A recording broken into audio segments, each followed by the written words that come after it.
민생 추경에 관해서 말씀드리겠습니다.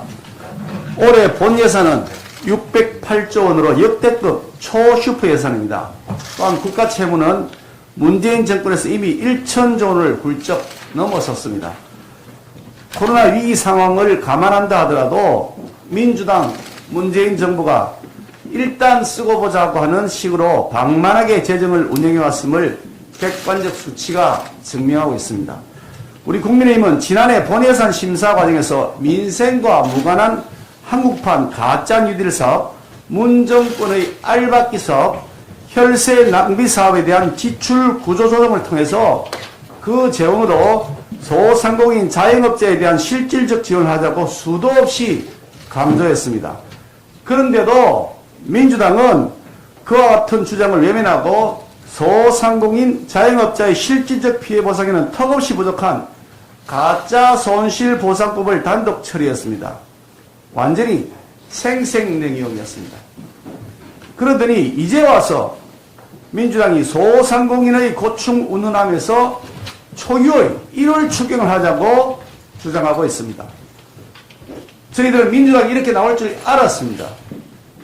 왜냐하면 민주당은 국민의 삶에는 관심이 없고 오로지 선거에 이기는 일에만 관심 있는 정당이니 나라의 예산조차도 민생을 돌보기 위한 것이 아니라 민주당의 선거 득표수단으로 취급해왔던 것이 평소의 DNA였기 때문입니다. 코로나 추경안이 벌써 7차례나 편성되었지만 민주당은 그동안 찔끔찔끔 지원하면서 표 구걸하기에만 치중하다 보니 효과도 없고 피로감만 높아지고 있습니다. 우리 국민의힘은 민주당식의 정치 추경이 아니라 소상공인들의 피해를 확실히 보상하는 제대로 된 민생 추경을 하겠습니다. 기왕에 추경을 한다면 이번에는 더 이상 찔끔찔끔하면서 국민들을 속태우지 말고 코로나로 인해 실질적으로 피해를 입은 분들에게 다음과 같이 충분하고 확실한 손실보상을 해야 할 것입니다. 첫째, 소상공인 코로나 극복 지원금은 현행 100만 원인 것을 최대 1000만 원까지 되도록 해야 합니다. 손실보상률이 현재 80%인 것을 100%로 확대해야 합니다. 손실보상의 하한액도 현행 50만 원인 것을 100만 원으로 증액시켜야 합니다.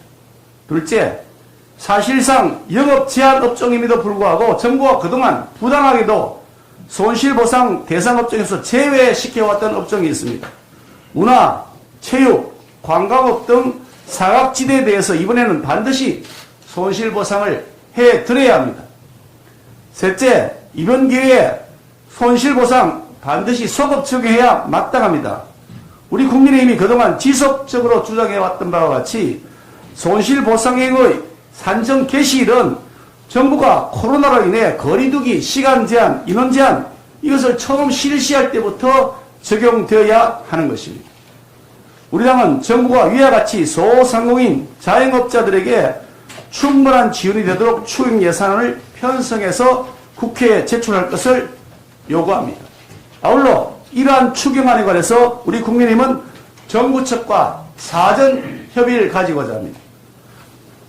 정부는 내일이라도 당장 우리 국민의힘과 만나서 이번 추경안에 대한 사전 협의를 할 수 있도록 자리를 마련해 주실 것을 촉구합니다.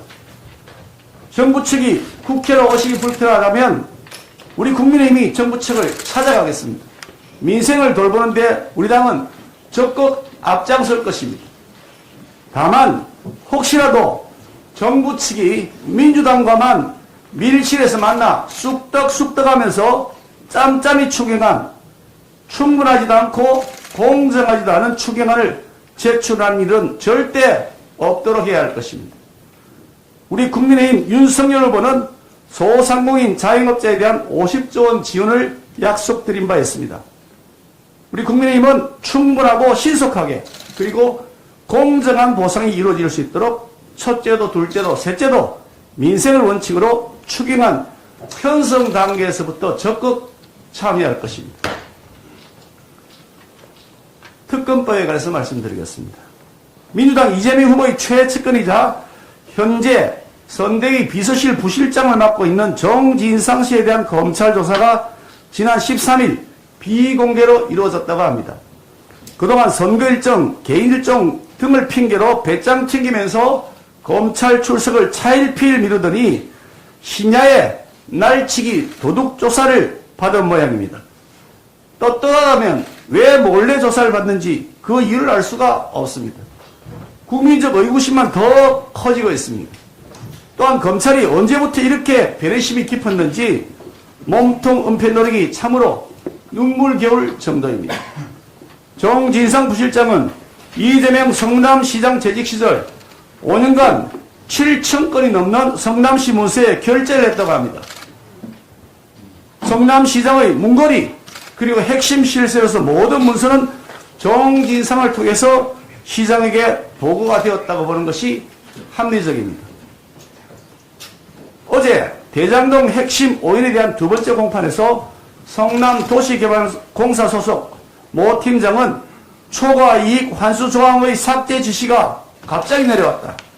정영아의 사업 제안은 특혜 소지가 있었고 실현이 어렵다고 상급자에게 보고했다는 취지의 증언을 했다고 합니다. 정지상 부실장이 결재했다는 7천 건의 문서 중에 대장동 초과 이익 환수 조항 삭제, 특혜와 관련된 문건이 없었을 리가 마무하다는 것이 상식입니다. 당연히 수사해야 되지 않겠습니까? 우리 국민의힘이 대장동 개발 비리 의혹 수사 초기부터 정진상의 휴대폰과 이메일 등을 압수수색해야 한다고 여러 차례 촉구한 이유도 정진상 부실장이 몸통으로 가는 바로 그 길목에 있기 때문이었습니다. 하지만 검찰은 정진상 부실장에 대한 압수수색은 신용도 하지 않았고 소환 조사는 여론에 떠밀려 구색 맞추기식으로 했을 뿐입니다. 이런 검찰에게 대장동 이재명 게이트의 진실 규명을 기대할 수 없는 것은 자명한 이치입니다. 검찰이 문개기를 위한 수사쇼를 한 사이에 대장동 개발사업 핵심 관계자 2명이 스스로 극단적 선택을 했습니다. 대장동 개발 사업의 설계자는 버젓이 대통령 후보 타이틀을 달고 전국을 누비고 있고 그 최측근은 검찰의 사실상 협조 아래 날치기 도둑 조사를 받는 이 비정상적 상황을 바로잡기 위해서라도 즉시 특검을 도입해야 합니다.